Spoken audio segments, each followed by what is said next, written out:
Assalamu alaikum class. Hope so you all are fine and safe. In today's lecture, we will discuss writing for effect. Means we have to identify how to make our writing purposeful. In this chapter, we will discuss कि हम किस तरह need for affect create कर सकते हैं, what would be our conversation style, how to avoid rubber stamp and old languages, how to use viewpoint. Then we see how to use a positive language in your writing.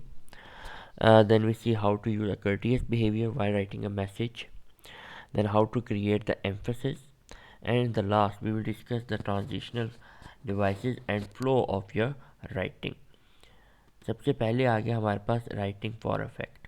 Basically इसका मकसद क्या है writing for affect का, कि every effective business writing sometime must create the right effect. क्योंकि हमारा purpose क्या है कि जब भी हम कोई मैसेज कन्वे करना चाह रहे हैं टूवर्ड्स द ऑडियंस, तो हम ये चाह रहे हैं कि जो हम रिजल्ट्स अचीव करना चाह रहे हैं उस मैसेज से हम वो अचीव कर सकें.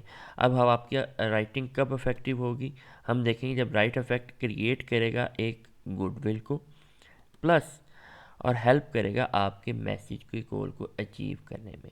तो हमारी राइटिंग इस लिहाज से होनी चाहिए कि जो हमारी इफ़ेक्टिव हो. इफ़ेक्टिव मीन्स कि जो गोल्स या जो टारगेट या जो हमने स्टैंडर्ड फिक्स किए हैं या सोचे हैं उन स्टैंडर्ड्स को हम अचीव कर सकते हो. फिर आता है कि हमारे पास कन्वर्सेशन स्टाइल. अब कन्वर्सेशन स्टाइल क्या है, use the language that resembles conversation which is warm and natural. अब मीन्स आपने जब भी कन्वर्सेशन, जब भी आप राइटिंग कर रहे हैं तो आप ऐसा अगले बंदे को महसूस हो कि वो आप उसके साथ कर्टियस बिहेवियर के साथ एक नेचुरल वे में उसके साथ कन्वर्सेशन करें, नेचुरल वे में उसके साथ कम्युनिकेट करें. Use most and understand best. आपकी जो कन्वर्सेशन स्टाइल है जितना ही नेचुरल होगा वो उतना ही अगले पर्सन के लिए, ऑडियंस के लिए समझना आसान होगा. लेकिन होता क्या है, but sometime we try to use stiff and dull language that create a negative impact. ठीक है, बाज़ दफ़ा हम क्या होता है, हम कन्वर्सेशन स्टाइल इतना डल कर देते हैं, इतना स्टिफ कर देते हैं कि वो हमारा एक नेगेटिव इम्पैक्ट कर रहा होता है. ठीक है, बाज़ दफ़ा हम बिग एंड डिफिकल्ट वर्ड्स को यूज़ कर रहे होते हैं, अननेचुरल स्टाइल होता है जो कि फिर क्या होता है, हमारी गुडविल क्रिएट नहीं करता बल्कि एक नो गुडविल इफेक्ट आता है, जिससे हमारा इम्पैक्ट जो है ऑडियंस के ऊपर या हमारे मैसेंजर के. फॉर एग्जांपल आपके पास एक वारंटी आई और उसने ईमेल किया कि जी मेरी ये वारंटी, और आप उसको स्ट्रेटली रिफ्यूज़ कर दें कि नहीं जी आपकी डेट पास हो चुकी है, अब हम आपके जो आपका क्लेम है उसको हम रिफ्यूज़ करते हैं. अब आपने क्या बिल्कुल डल लैंग्वेज को आपने यूज़ किया, एक आपने बिल्कुल स्ट्रेट फॉरवर्ड मैसेज को कन्वे कर दिया, उससे क्या होगा कि आपका नेगेटिव इम्पैक्ट पड़ेगा आपकी कंपनी का.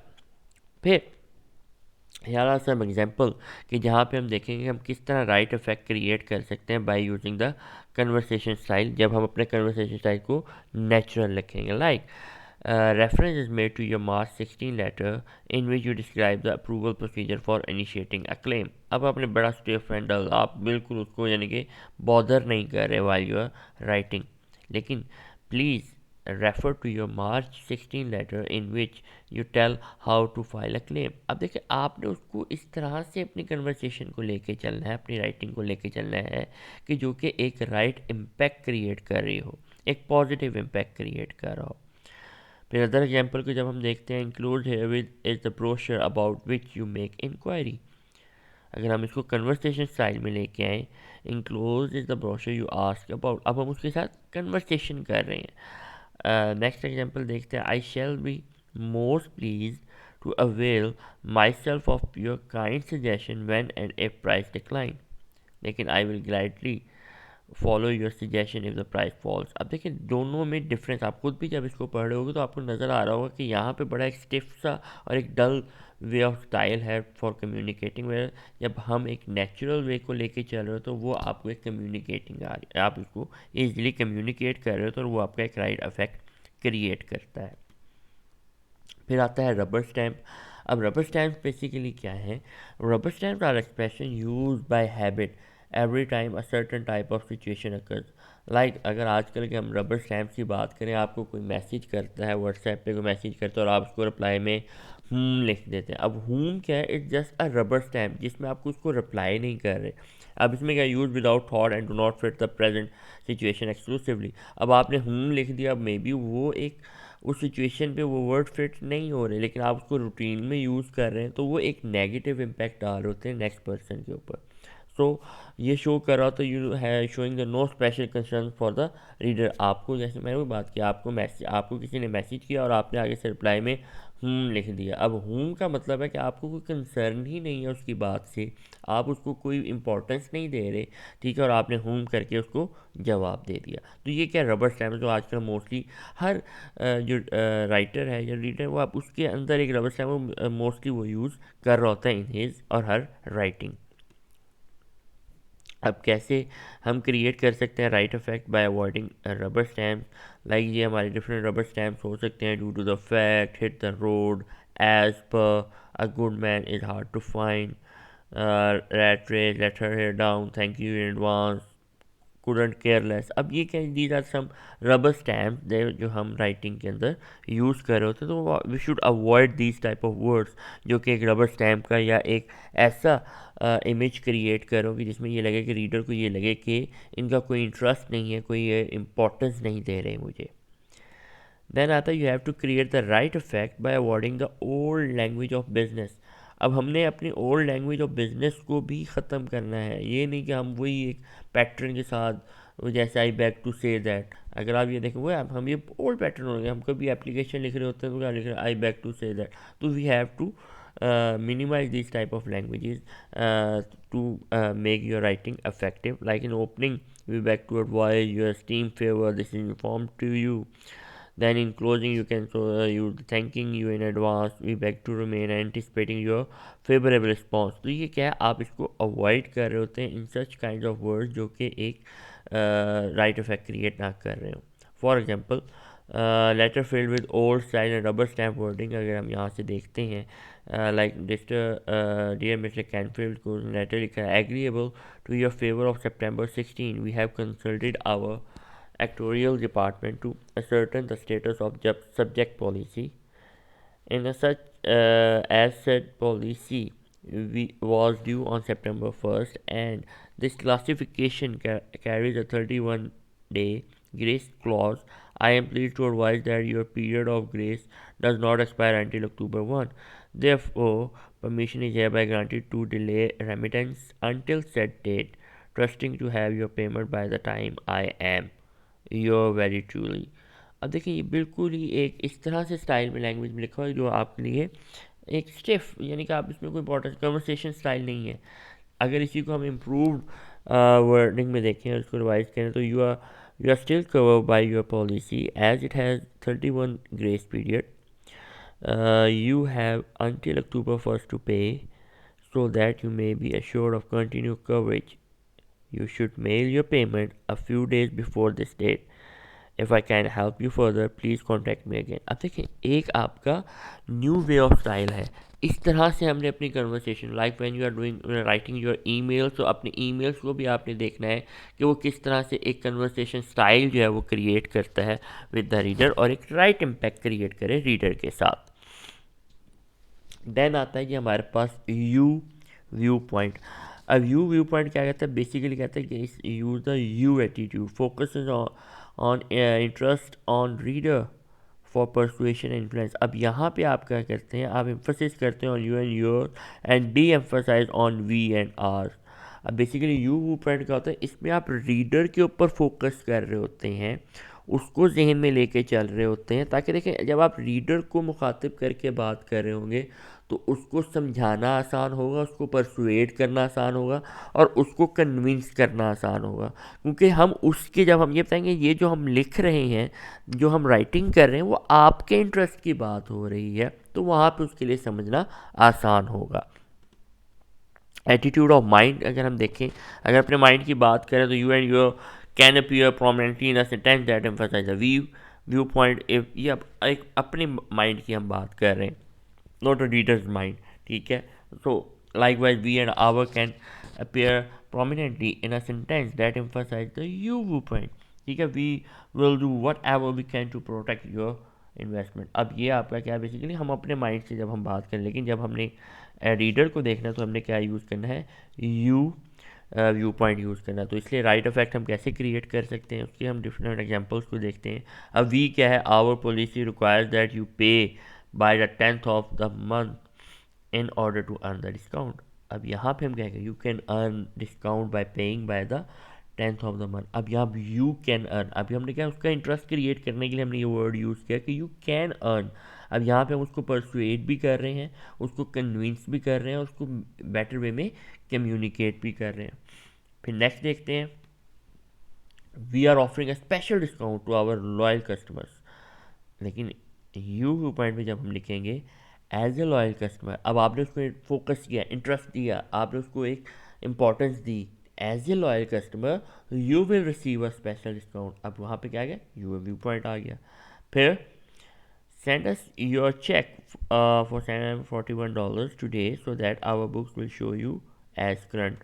लेकिन will you please keep your account current by sending your check for $741 today? तो देखिए हम क्या करें, यू व्यू पॉइंट को जब यूज़ करें तो वो एक राइट इफेक्ट जो है वो क्रिएट करता है in the mind of the reader. Then other examples, our research engineers have worked 44 years to make there a safe mover. अब यहाँ पे you can use the there with the comfort of knowing that it is a product of 44 year of intensive safety research. अब focus on you viewpoint. On February 7, we will deliver the Bosch desk and chair set your order. लेकिन you will receive your Bosch desk and chair set on February 7 delivery. अब ये क्या रहा है, आप उसके साथ एक यू पॉइंट को यूज़ करके चल रहे हैं, यू व्यू पॉइंट को लेके चल रहे हैं। I look forward to receiving an additional order from you, लेकिन you I look forward to serving you again. अब देखो ऊपर वाले में आपको एक बड़ा एक आ रहा है कि आप अपनी तरफ से आप वी को फोकस करें, लेकिन जब हम व्यू पॉइंट के ऊपर फोकस कर रहे होंगे तो हम रीडर के इंटरेस्ट को देख रहे होंगे, रीडर के ऊपर फोकस कर रहे होंगे और रीडर को ईजी होगा उसको कन्विंस करना, उसको परसुएड करना और उसके ऊपर एक पॉजिटिव इम्पैक्ट डालना, एक गुडविल क्रिएट करने के लिए। Then how you can create the right effect by assenting a positive language. अब नेगेटिव क्या हो सकते हैं, your misunderstanding of your policy prompts your acquisition that we are at fault. अब ये कहा आपने अगले पे फ़ौरन नहीं थोप देंगे कि तुम्हारा कसूर है, हमारा तो इसमें मसला ही कोई नहीं था। लेकिन पॉजिटिव वे में क्या है, सेक्शन 3 ऑफ योर पॉलिसी कि आपने जो पॉलिसी परचेज की है, make us responsible only when we service the equipment, कि ये उस वक्त होगा जब हम उसकी इक्विपमेंट। अब देखिए एक ही मैसेज को आप अगर डिफरेंट वे में कन्वे करेंगे तो वो एक पॉजिटिव इम्पैक्ट क्रिएट करेगा। तो इस चैप्टर का फोकस ही यही है कि हमने जब कोई मैसेज कन्वे करना है तो वो एक राइट इम्पैक्ट क्रिएट करे, ना कि एक रॉन्ग इम्पैक्ट क्रिएट करे।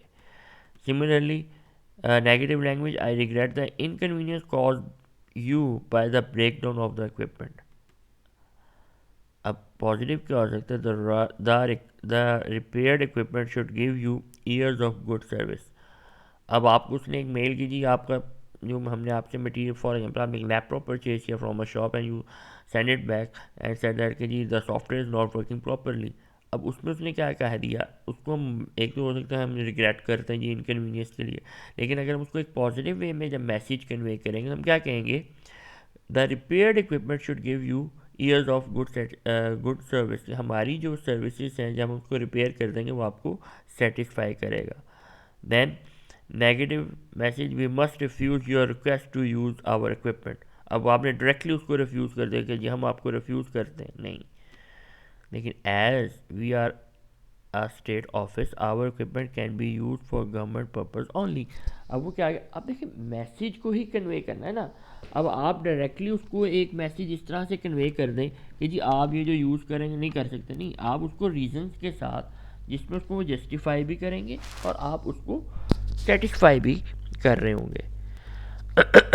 Then words, positive words are best for message goal specially when persuasion and goodwill are needed. तो पॉजिटिव वर्ड्स हम क्यों यूज़ कर रहे होते हैं, मैंने जैसे पहले भी बात की कि इससे हम इजीली अपने रीडर को परसुएट भी कर सकते हैं और हम गुडविल भी क्रिएट कर सकते हैं। लेकिन जो कि नेगेटिव वर्ड्स हैं वो क्या करेंगे, स्टिरअप करेंगे आपके रेजिस्टेंस को और हर्ट करेंगे आपकी गुडविल को. So be aware of strongly negative words like mistake, problem, words that deny, no और do not and ugly words like itch and guts. तो आपने अपनी राइटिंग के अंदर इन वर्ड्स को अवॉइड करना है कि ऐसे वर्ड्स ना हो जो कि एक नेगेटिव इम्पैक्ट क्रिएट कर रहे हो, एक आपका ऐसा इम्पैक्ट क्रिएट करो कि जिसके बाद रीडर ये समझे यार दोबारा इनसे, इस कंपनी का मैंने प्रोडक्ट ही परचेज नहीं करना, यार इनसे बात करने का फ़ायदा ही नहीं है, ये बड़ा एक रूडली बिहेव करते हैं. लाइक कॉमन नेगेटिव वर्ड्स क्या हो सकते हैं, लाइक अफ्रेड है, अपॉलॉजी है, ब्लेम है, कंप्लेंट है, डिफ़िकल्ट है, fault, impossible, misunderstanding, unfair, waste, worry, unfortunate, inconvenience, fail, disappoint, careless, be aware, and decline. So these are some negative words that should be avoided while writing. तो जब हम in writing कोई चीज़ कर रहे हैं या कोई मेल का रिप्लाई कर रहे हैं या किसी अपने रीडर को रिप्लाई कर रहे हैं, अपने कस्टमर को रिप्लाई कर रहे हैं, तो हमने कोशिश करनी है हम इन जो नेगेटिव वर्ड्स हैं उसको अवॉइड करें ताकि एक पॉजिटिव इम्पैक्ट करें, ना कि एक नेगेटिव इम्पैक्ट. देन आपके पास आता है जी कर्टेसी. अब कर्टेसी क्या है, treating people with respect and friendly human concerns. अब जब आप कन्वर्सेशन स्टाइल में राइटिंग कर रहे होंगे, when you are using a you view point और use the word that will create a positive effect, तो वो ऑटोमेटिकली आपकी राइटिंग के अंदर कर्टेसी आएगी, आप लोगों को रिस्पेक्ट दे, क्योंकि जब यू व्यू पॉइंट आएगी तो आप अगले को रिस्पेक्ट दे रहे हैं ना, इंपॉर्टेंस दे रहे हैं, तो उससे आपके ऑटोमेटिकली आपकी राइटिंग के अंदर कर्टेसी आएगी जो कि एक राइट इम्पैक्ट क्रिएट कर रही होगी on the reader. Then singling out your reader, single out and write directly to your reader. You have to write according to your reader. वही बात जो शुरू से हम डिस्कस करते आ रहे हैं कि जब भी आपने कोई मैसेज लिखना है तो आपने रीडर को अपने माइंड में रखना है. Make the reader feel important and appreciated. आपने हमेशा इस तरह से फील हो कि रीडर जो है जब वो अपने मैसेज को पढ़ रहा हो तो वहाँ पे उसको ये फील हो कि वो इम्पोर्टेंट है, उसको अप्रिशिएट किया जा रहा है. And message that appears routine have a cold expression. कि अगर आप एक सेम ही मैसेज सबको कर देते हैं तो वो एक क्या है, आपका एक कोल्ड एक्सप्रेशन आता है जहाँ पे आप वार्म क्रिएट नहीं करे, कर्टेसी क्रिएट नहीं करे, एक आप लॉन्ग टर्म रिलेशनशिप बिल्ड नहीं कर रहे with your reader. Then there are some examples. Show courtesy by singling out the leader. हम कैसे कर सकते हैं? For example, not this. Your training report for the third quarter has been received and has been judged to be satisfactory. लेकिन अगर हम इसको singling out करेंगे तो हम कैसे लिखेंगे? Congratulation James. अब क्या हो गया, आपने उसको अप्रिशिएट भी किया, ठीक है, और उसको इम्पोर्टेंस भी दी कि congratulation Jane on the good teaching indicated by the third quarter training report you submitted. Other example, a prompt reply will be appreciated as the report is due on 7th.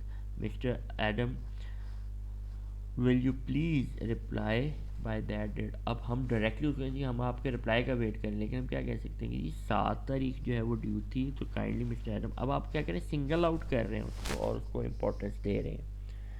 Then refraining from preaching. हमने lecture नहीं देना, जैसे आप भी कह रहे हो कि सर ऑनलाइन बैठे हमें लेक्चर दे रहे हैं, तो लेक्चर नहीं देना, हमने को उसको तबलीग नहीं करनी, हमने इस चीज़ से भी अपने आप को रिफ्रेन करना है, इस चीज़ से भी अवॉइड करना है, क्योंकि courteous affect document but by not preaching. हमने कर्टियस रहना है, तबलीग नहीं करनी. Avoid the tone of lecture. हमने अपनी टून को कन्वर्सेशन स्टाइल में रखना है, इस स्टाइल में नहीं रखना कि अगला पर्सन ये समझे कि मुझे लेक्चर दिया जा रहा है. Preaching tone hurts goodwill. जो आपकी प्रीचिंग टून होती है वो गुडविल को आपकी हर्ट करती है. Human being like to be treated as equal. Elementary flat और obvious statement often sound preaching. Rapid inventory turnover means greater profit. Would you like to make a deal that would make you a 38% profit? So there are some examples of it कि हम जिसको आगे अब देखते हैं कि हम कैसे यूज़ कर सकते हैं अपने कर्टियस बिहेवियर को यूज़ करते हुए राइट इफेक्ट को. लाइक पे this invoice by the 12th and earn a 2% discount. लेकिन अगर हम इसको यूँ लिखें कि you can earn a 2% discount by paying bye paying by the 12th। अब सिंपल आपने उसको इम्पोर्टेंस दे दी ना, जो हमने पीछे एक्टिव और पैसिव वॉइस को भी डिस्कस किया था। फिर you must realize that we can be held responsible only when we install the equipment. अब यहाँ पे क्या आएगा, you will agree I feel certain that we are responsible only when we install the equipment. आप उसके focus करते हुए बात कर रहे होंगे। Then you want to hire a person who can get along with the office staff। लेकिन क्या आएगा, my 3 years of experience working with the people will help me to fit in well with your office staff। अब ये क्या आ गया, आपके वो तमाम चीज़ें जिसमें आप उसको लेके चल रहे हैं। Then show courteous by doing more than expected, little extra, थोड़ा सा समथिंग एक्स्ट्रा हम उसको प्रोवाइड करें, like giving more than minimum information requested. उसको जो उसने इंफॉर्मेशन रिक्वेस्ट की उससे ज़्यादा, फॉर एग्जांपल आपने फेसबुक पे देखा और आपने कहा कि जी मुझे ये I want to get the information about plot that you are selling. अब उसने उस प्लॉट की इंफॉर्मेशन भी दे दी, प्लस उस एरिया की भी दे दी और उसकी कंस्ट्रक्शन की भी दे दी, तो उसने समथिंग एक्स्ट्रा वो आपको प्रोवाइड कर रहा है। That would also giving making helpful suggestion, wishing good luck, ठीक है, making encouraging remarks as the extras add length they appear to be concise, but conciseness mean word economy not living out essential. ये मतलब है कि आपने words इस तरह से चूज़ करने हैं, ये नहीं कि आप पूरी एकदम ही बांधना शुरू कर दें इंकरेजमेंट के लिए, आप उसके लिए डिफरेंट शॉर्ट वर्ड्स को यूज़ कर सकते हैं। Avoid anger, anger help achieve the goal of a message only when that is anger to the reader, ठीक है। Control your emotions while writing the message. जब भी आप मैसेज टाइप कर रहे होते हैं तो आपने अपने इमोशंस को कंट्रोल करना है। Never show your anger while writing your message, ठीक है, उसमें आपने चीज़ को अवॉइड करना है। देन अगर हम डिफरेंट एग्जांपल्स को देखते हैं, show courtesy by avoiding anger. For example, you fail to state whether you intended to use the equipment inside or outside. अब आप उसमें क्या आएगा, so that I can meet your needs exactly please tell me whether you will see use the equipment inside or outside. अब क्या हो गया, आपने पहले उसको एंगर भी कर दिया, जैसे आपने नेगेटिव वर्ड भी यूज़ कर दिया, वो हम यूज़ नहीं कर रहे होते। Then we have been patient with your failure to reply our letters, then probably there is a good reason why you have not answered our letter।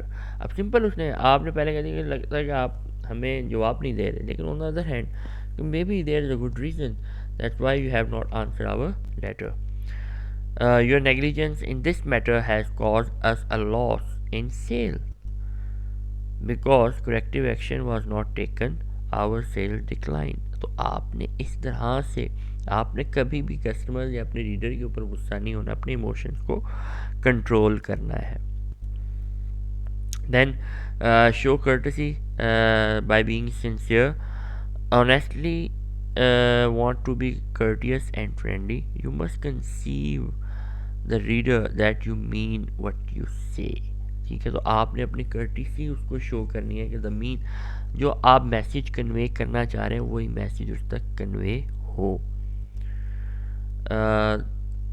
हमारे पास यहाँ तक है। इसके बाद जो नेक्स्ट पोर्शन है मैं उसको इंशाल्लाह पार्ट सेकंड में आपके साथ शेयर करता हूँ। थैंक यू बेटा, thank you for your listening. अल्लाह हाफिज़।